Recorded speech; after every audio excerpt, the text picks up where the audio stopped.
கர்த்தருடைய பரிசுத்த நாமத்துக்கு ஸ்தோத்திரம். இன்று தினத்துக்கான தேவனுடைய வார்த்தையானது 20ஆம் சங்கீதம் முதல் வசனத்தை நான் பார்க்கும் பொழுது, ஆபத்து நாளிலே கர்த்தர் உமது ஜெபத்தை கேட்பாராக என்று சொல்லி வேதத்தில் வாசிக்கிறோம். அதாவது ஆபத்து நாளிலே கர்த்தர் உமது ஜெபத்தை கேட்பாராக என்று சொல்லி வேதத்தில் வாசிக்கிறோம்.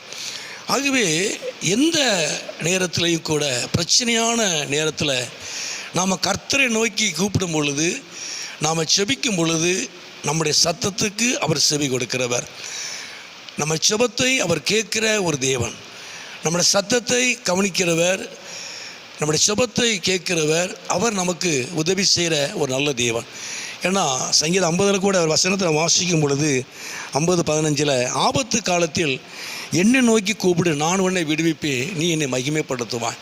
ஆகவே எவ்வளவு இக்கட்டான நாட்கள் காலங்களாக இருந்தாலும் நீ என்னை நோக்கி கூப்பிடு, நான் உன்னை விடுவிப்பேன் என்று சொல்கிறார். அப்போது பிரச்சனையான எந்த இக்கட்டான நேரத்தில் எந்த மனுஷரும் நமக்கு உதவி செய்வதில்லை, யாரும் நம்மோடு கூட இருப்பதில்லை, நம்மோடு கூட ஐக்கியப்படுவதில்லை. கஷ்டம் என்று வரும் பொழுது எல்லாருமே ஒதுங்கி போகக்கூடிய காலத்தில் அந்த சமுதாயத்தில் நம்ம வாழ்ந்துட்டு இருக்கிறோம். ஆனால் ஆண்டவர் சொல்கிறார், எந்த காலமாக இருந்தாலும் எவ்வளோ பிரச்சனையான நேரமாக இருந்தாலும் என்னை நோக்கி கூப்பிடுன்னு சொல்கிறார். நீ என்னை நோக்கி நீ கூப்பிடு, நான் உன்னை விடுவிப்பேன் சொல்கிறார். நான் உன்னை விடுவிப்பேன்னு சொல்கிறார். நீ என்னை மகிமைப்படுத்துவா என்று சொல்கிறார்.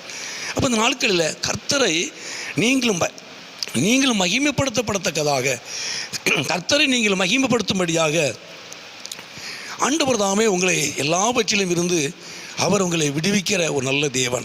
ஆகவே இந்த நாட்களில் எந்த காலமாக எந்த நேரமாக இருந்தாலும் கர்த்தரை நோக்கி கூப்பிடுங்க, கர்த்தரை நோக்கி ஜெபம் பண்ணுங்க, அவரை நோக்கி பாருங்கள். தேவன் ஜெபத்தை கேட்கிறவர், அவர் கைவிடாத ஒரு நல்ல தேவன். ஆபத்து காலத்தில் நீ என்னை நோக்கி கூப்பிடு, நான் உன்னை விடுவிப்பேன்.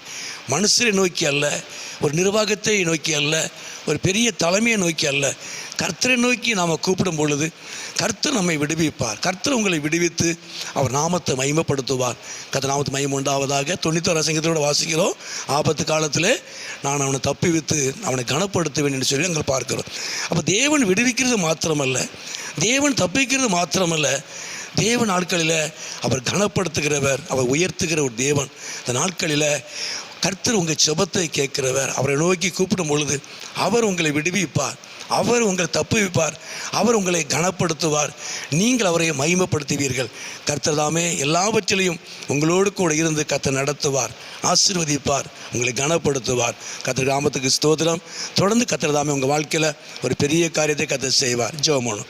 எங்களை அதிகமாக நேசிக்கிற நல்ல பிதாவே, அருமையான ஆண்டவரே, இந்த நேரத்துக்காக ஸ்தோத்திரம் ஆண்டவரே.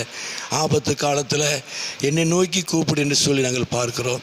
நீ ஜெபத்தை கேட்கிற தேவன் ஆண்டவரே, நீர் விடுவிக்கிறவராக, எல்லாவற்றிலும் இருந்து நீ தப்பு வைக்கிறவராக ஆண்டவரே, நீ தப்பு வைக்கிறது மாத்திரமல்ல, விடுவிக்கிறது மாத்திரமல்ல, நீ கனப்படுத்துகிறவர். உங்கள் நன்றியோடு நாங்கள் துதிக்கிறோம் ஆண்டவரே.